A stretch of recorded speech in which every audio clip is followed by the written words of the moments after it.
Chapter 6. He bounced up the steps, 2 at a time, friendly old steps, trying not to grin like a fool, because Mr. Donatelli would give him that blue-eyed once-over, and you better look tough and all business on day number 1. He hit the door and stepped in, and his jaw dropped. The gym looked like Reverend Price's hell. Half-naked bodies were jumping and twisting and jerking around. Bells rang. The peanut bag went rackety, rackety, rackety. Ropes swish-slapped against the squeaking floorboards. Someone screamed, "Time!" Gasping voices. "Ugh, ugh, ugh." And an enormous black belly rushed past, spraying sweat like a lawn sprinkler. Alfred shrank back against the door. Slowly he picked out objects he had seen before. The heavy bag was swinging wildly on its chain as the boy with the enormous belly battered it with fists as big as cantaloupes. The peanut bag was rattling against the round board as a skinny white boy with hunched shoulders beat it into a brown blur. Near the medical scale, 2 Puerto Ricans were jabbing at their reflections in full-length mirrors. They were quick as cats. Other boys were jumping rope, jerking up and down like mechanical jacks in the box, or straining on leather floor mats until their neck cords popped, or slamming medicine balls into each other's stomachs. In the ring, their heads encased in black leather guards, 2 fighters danced around each other, ducking, bobbing, bouncing on and off the quivering ropes. A stick-thin old black man with white hair was yelling at them. "Faster! Faster! Pick it up!" The room began to shrink, and the noise pounded against Alfred's head. He looked around for Mr. Donatelli or Henry, but neither was in the room. He saw an old sign on the wall. Amateurs, $2 weekly. Professionals, $5 weekly. Payable in advance. He felt for his wallet. There would be at least $2 in it, but there was no one around to take his money or tell him what to do. No one was even looking at him. Leave now, he thought. Come back some other time, when it's less crowded, when Henry's around. But something told him that if he left now, he would never come back. He waited, watching the thin man unstrap the fighter's head guard and shake a black pencil of a finger in their faces. He watched the enormous belly move lightly across the room toward the peanut bag, and take over when the skinny white boy dropped his arms and shuffled away. The Puerto Ricans climbed into the ring, and the rope jumpers began shadow boxing. Everyone seemed to know what to do. Some other time, he thought, edging backwards out the door, turning so quickly that he never saw the chubby little man until his elbow banged into a soft chest. Oh, I'm sorry, The little man held up a small hand. "That's an illegal punch. I didn't mean to. If the referee saw that, you'd lose the round, automatically." He was smiling. His reddish cheeks puffed out like a squirrel's. "I wasn't looking." "No harm done. Your first day?" "Yes, Mr. Donatelli said he's not here today. One of his boys has a fight at the garden tonight." "Well, I'll come back some other. Today's better than tomorrow. What's your name?" "Alfred Brooks." "I'm Dr. Corey." "The dentist downstairs?" "Aha! Alertness!" The little red face moved closer, and tiny gray eyes blinked behind thick spectacles. "For that, I will offer you a pearl of wisdom. Are you ready?" "Yes," said Alfred, feeling his jaw relax. "The stomach is more important than your chin. Hit the chin and you may break your hand. Kill the belly and the head will die. Do you read me?" "I don't think so." The dentist shrugged. "I am too far ahead of my time. Start with sit-ups, Alfred. Make your stomach like a rock." Huffing slightly, he walked over to the ring. The thin man smiled and patted him on the shoulder. Alfred walked over to the floor mats. 2 boys, in gym clothes and boxing shoes, were balancing themselves on their shoulders, kicking their legs up in the air. One was the skinny white boy. The other was well built, with light skin and reddish hair. Alfred waited until they finished the exercise before he lowered himself to a corner of the mat. "You gonna work out in street clothes?" asked the redhead. "All I got," said Alfred. "Let any trash in nowadays," he grumbled, rolling over and starting push-ups. Alfred stretched out on his back, putting his hands under his head and pointing his toes. He jerked up fast, went back down, and jerked up fast again. In high school gym class, he had always been good at sit-ups. "What you call them?" asked the redhead. "Sit-ups." "Ha! You hear that, Denny? He calls them sit-ups." The redhead laughed and poked the white boy. "So show him how to do it, Red," said Denny, looking annoyed. "Don't waste my time with trash," said Red, getting up and walking away. "Let me show you," said Denny, rolling over on his back. The scrawny body came up very slowly, quivering with the strain, folding over until the face and knees were almost touching. Then Denny went back down again, even more slowly. "Thanks," said Alfred. "You bet," said Denny. Alfred tried it, coming up slowly, inch by inch, fighting to keep his legs straight and his heels on the mat as his shoulders began to quiver and the muscles in his stomach tightened painfully. Up and then over, toward his knees, feeling the long muscles in his thighs pull and his back muscles tear until the blood flooded his head and he couldn't go any further. Then slowly back down again, his body shuddering, till slowly, gently, he lowered the back of his head to the mat. He took a deep breath, and the pain faded away. "That right?" he asked, but Denny was already on the other side of the room, skipping rope. The second sit-up was harder than the first, and the third was harder still. But by the fourth, his muscles began to get warm, like a car engine heating up on a cold morning, and they stopped struggling against each other. He did 20 sit-ups before he fell back, exhausted. Not bad, he thought. Been such a long time.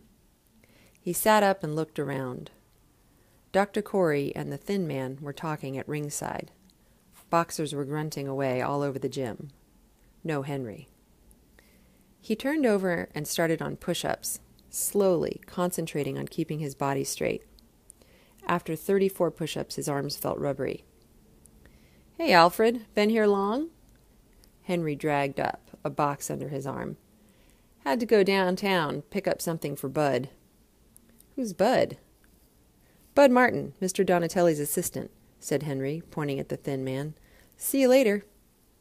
"Hey, Henry." "Yeah?" Henry turned impatiently. Alfred tried to think of something to say, anything to keep Henry from leaving. His eyes fell on the sign. "Do I have to pay my $2 now?" "No. When you can spare it, easy. If you can't pay, Mr. Donatelli won't throw you out." "Henry!" called Bud Martin. "Right there!" Alfred did a few more sit-ups, but the sweat running down his street clothes began to itch. Some of the boxers were weighing themselves and joking and drifting off into the shower room behind the rusty lockers. The gym was quieting down. The peanut bag was silent. Dr. Corey passed him on the way out, but didn't look down. Henry was in a corner, helping Bud Martin pack a black satchel. Alfred was alone again. He felt another urge to leave, but he forced himself to stroll over toward Henry and Bud, his hands in his pockets, casual, so no one could tell he felt out of place. Up close, Alfred could see Bud Martin's ribs pushing through his tattered T-shirt. But the bony hands were sure and quick as the old man stuffed small jars and rolls of tape into the valise. "Hey, Bud!" shouted Red, shouldering past Alfred.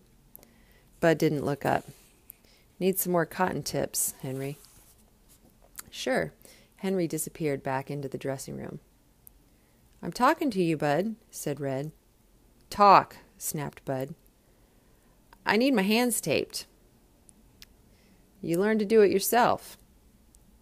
"Willie Streeter don't have to do it himself." Bud looked up, his black eyes hard in the skull face. Muscles all over his face twitched underneath the drum-tight skin when he talked. "But Willie knows how, and there's a difference right there." Red mumbled something and walked away, again brushing Alfred. Some people, said Bud, think this is a nursery school. Henry. I got the cotton tips, said Henry, putting a cellophane package in Bud's hand. Better bring me another jar of Vaseline. Right. Always use a lot of Vaseline on Willie's face, said Bud, talking mostly into the black satchel. He's got dry skin that cuts so easy. Sometimes even the grease don't help. What happens if he gets cut? Asked Alfred. Bud reached into the satchel and pulled out a small jar of yellowish paste. Stops the bleeding, keeps the cut clean. What is it? Clarence Martin's magical potion. Patent pending. Well, what's in it? Bud winked. I got doctors call me from California ask what's in it. Do you tell them? You crazy boy? Only Donatelli and me knows what's in it. And even he don't know exactly how much of each special ingredient I use. Like a trade secret? Exactly. Bud grinned, showing pink, toothless gums. I invented it 41 years ago. Had this lightweight, skin so thin would start bleeding if his mother kissed him. Lightning Lou Epp. Real good little... I need a head guard, said Red. I'll get it, said Henry, limping up with the Vaseline jar. Stay where you're at, Henry, said Bud. Now, what you need a head guard for? Gonna spar? You don't know the rules, boy. No sparring unless the boss or me is watching. He's not here, and I ain't got time. Don't be an old woman, said Red. If you don't know the rules, maybe you don't belong here. I pay my dues. I belong here more than a lot of people. Rules the same for everybody, said Bud. Just get me a head guard. The room fell quiet.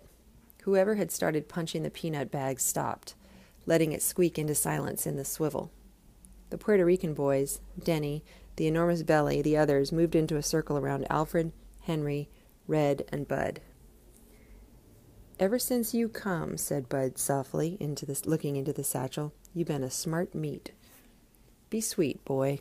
Joe Louis been up here, and he had a good word for everybody. Sugar Ray and Cassius Clay been up and treated everyone fine. Skip the lip, said Red. Your job's to get me a head guard when I want it. My job's to help Mr. Donatelli train you how to fight. But you got to get to be a man on your own. You saying I ain't a man, you old crow? Red's hands came up. Alfred saw they were taped. You want to fight somebody, you fight me, said the enormous belly, pushing Alfred out of his way. I say you ain't no man neither. Mind your business, Jelly Belly, said Bud. Carefully, he took the Vaseline jar from Henry's outstretched hand and placed it in the satchel. He snapped the satchel shut and looked up. Now, what's your problem, boy? Red leaned forward, his skin flushing with sudden blood. Bud's gaunt face seemed to get blacker. If you had any teeth, I'd knock 'em out. Well, go make believe I got teeth. Red's right hand balled into a fist, and the arm shot out like a jackhammer, straight at Bud's mouth. The old man never blinked, lazily waving his left arm, knocking Red's hand aside. One skinny black hand whipped out and cracked against Red's jaw. Red backed up, tears springing to his eyes. Alfred suddenly felt sorry for him. Red ran to his locker, pulled on his clothes, and bolted out of the gym. Bud looked around. Don't nobody tell the boss about this. Everybody gets a second chance around here. Now go on with what you were doing. Show's over. The others drifted away, and Bud fingered the lock on the satchel. Nobody ever said it was easy. Gotta come up here, day after day, gotta put out, and some days nobody even looks at you, except to say you're doing something wrong. He locked the satchel.